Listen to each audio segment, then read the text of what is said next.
Hi everyone. The first song I'm going to sing for you is called COVID Blues. I am walking in the middle of the road, 'cause I'm doing what I've been told. Stay away from everybody that you meet, or see me out in the middle of the street. Oh yeah, I'm out in the middle of the street. I go up high, I go down low.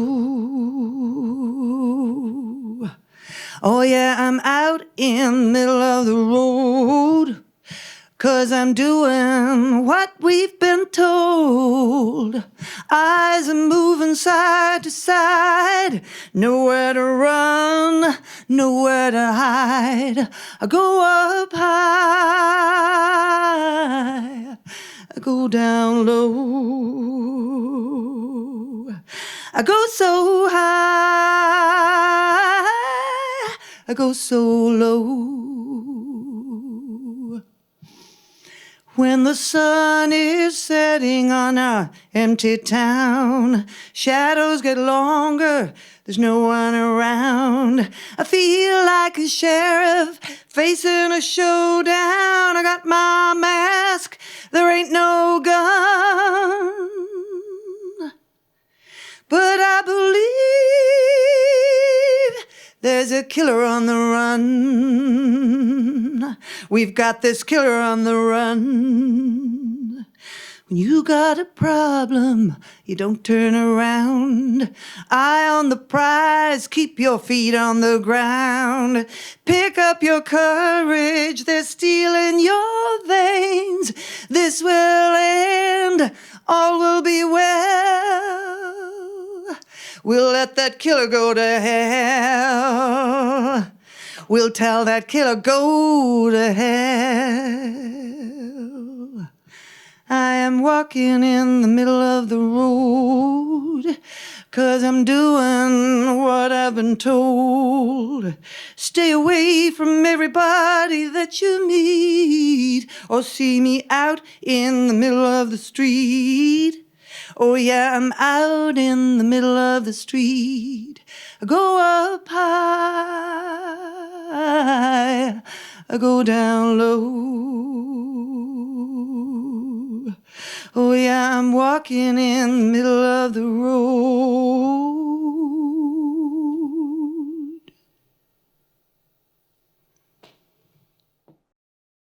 The next one is a song that I've always loved. It's not an easy song to sing, actually. I had to put some time into it, but I like the title, and so it's the song At Last, and I suppose you could call it At Last Now the Vaccines Come Along. At last, now the vaccines come along. May our lonely days be over. So once again we'll sing our songs, yeah. At last, as skies light up to blue, may our lives entwine together the way that we once knew.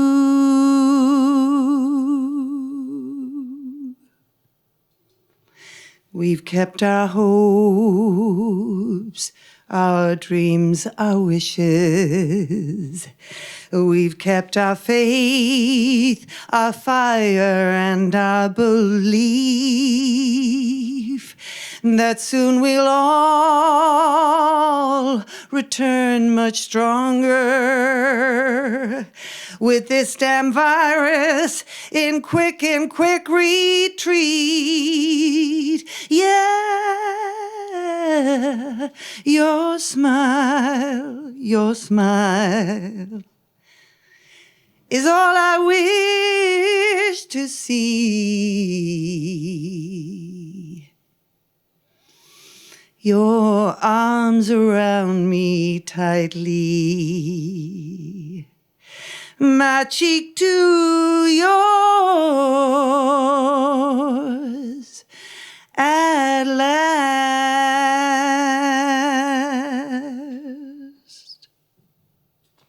Thank you. Thanks to Roisin and everyone else for having me. This first poem is called Sonder for her. It's about a woman that I met who was on the streets. And Sonder is the realisation that each passerby has a life as vivid and complex as your own. So this is for her. Walking on Pilbeg Street, an hour before midnight, I notice a girl huddled in a tattered blue sleeping bag, hunched against the October cold, the wind biting at her bones, with a face much like my own. We are mirrored in age, though recently her circumstances have changed. Chance is a game we play.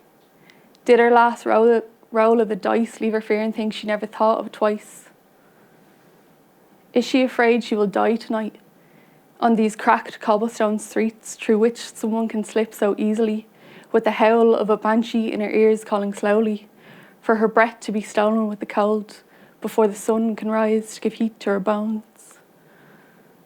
Is it true that she hasn't known warmth in weeks? Is it all she can hope for in this faded out sepia-toned dream? Does she ache for it as she attempts to lie down and sleep, to dream of the mundane brilliance she knew of fresh sheets and her own bed, lying in on a Sunday till whenever she pleased, not to be woken up to be told she'd better find another place to be by another guard who doesn't know what best to do with the displaced people, the half-forgotten of our society? Does she find solace in all that she can? A stolen glance with a passing stranger? That person who showed her some kind behaviour? I wish I could walk by her at a different time and know her circumstances mirror my own.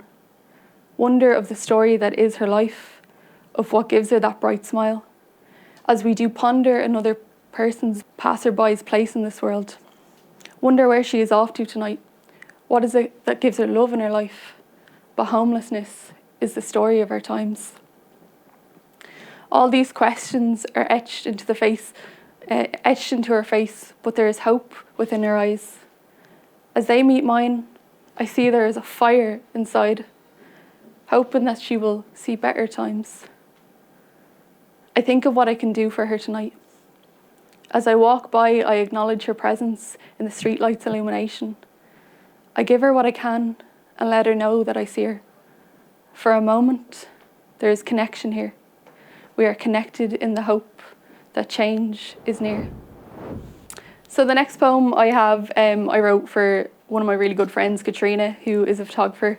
And she does this thing that's called film soup, where you steep negatives into wine and lemon, and it creates this incredible effect. And I just thought it was really lovely, and I wrote a poem. So this is called Film Soup, and it's for Katrina. The photographer sits at our kitchen table, rolls of film spooled against the softness of her touch, the negatives tattooed with life. Her talent is the divine stalling of time. No dark room here, only wine and a slow craft. Behind her, steam rises with the kettle on the boil.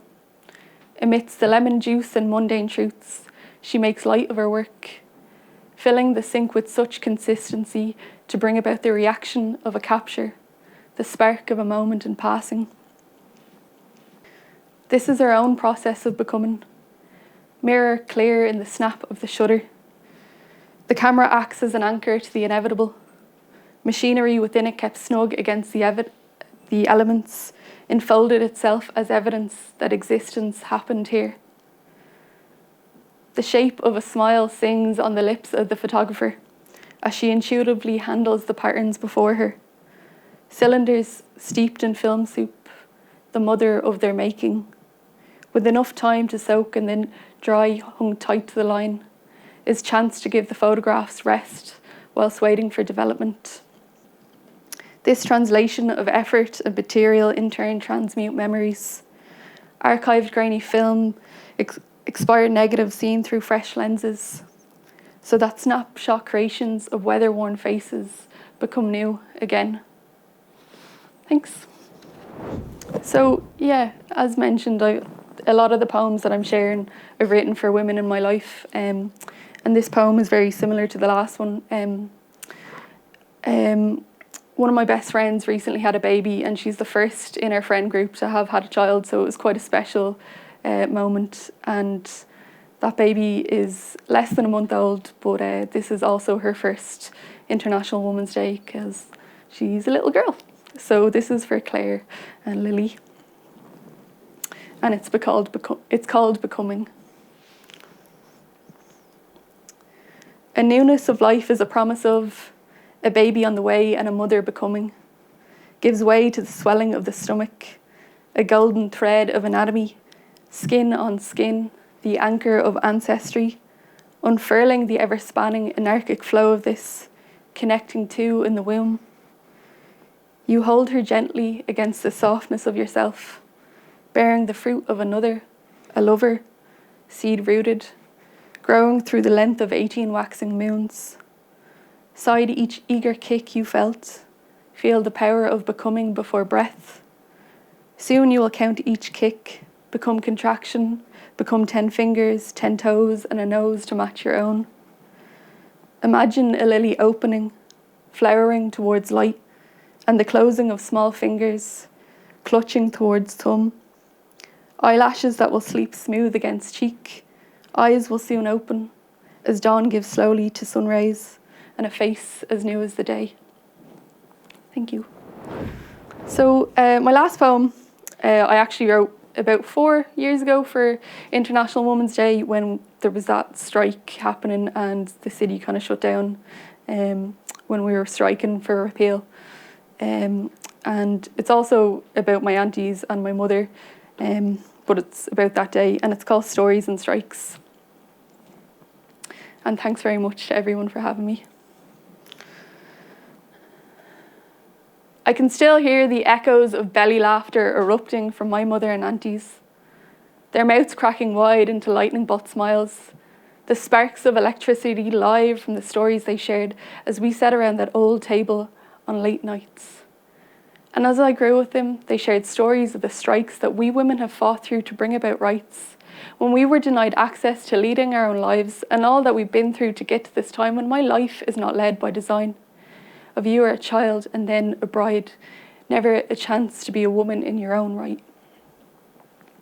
These women have taught me all that I know to be true. Through those late nights, their sparks of electricity stirred something within me. I can still feel the heart of a blaze burning and erupting from my sisters and friends, our mouths cracking wide as we scream for something new. The catalysing lightning bolt of this strike, echoing through the streets, until everyone will listen to us women. Listen, and let our stories teach you all that we know to be true. Thank you.